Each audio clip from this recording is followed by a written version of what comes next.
যখন কোনো বান্দা সূরা ফাতিহার একটা করে আয়াত বলে আলহামদুলিল্লাহি রাব্বিল আলামিন, সঙ্গে সঙ্গে আল্লাহ জবাব দিয়ে বলেন হামিদানি আবদি, বান্দা তুই আমার প্রশংসা করলি।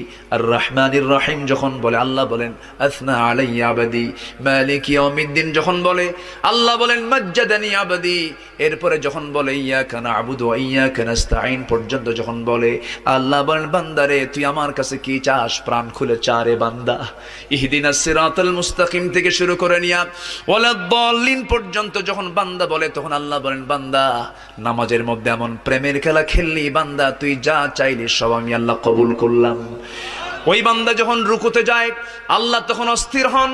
ওই বান্দা যখন সিজদায় যাওয়ার জন্য প্রস্তুতি নাই, সমস্ত ফেরেশতাকে ডাক দিয়ে বলেন ও ফেরেশতারা, এই বান্দাগুলো আমাকে দেখলো না, রাসূলকে দেখলো না, কোরআনকে দেখে হাদিসকে বিশ্বাস করে আমাকে খুশি করার জন্য তার সবচেয়ে সম্মানজনক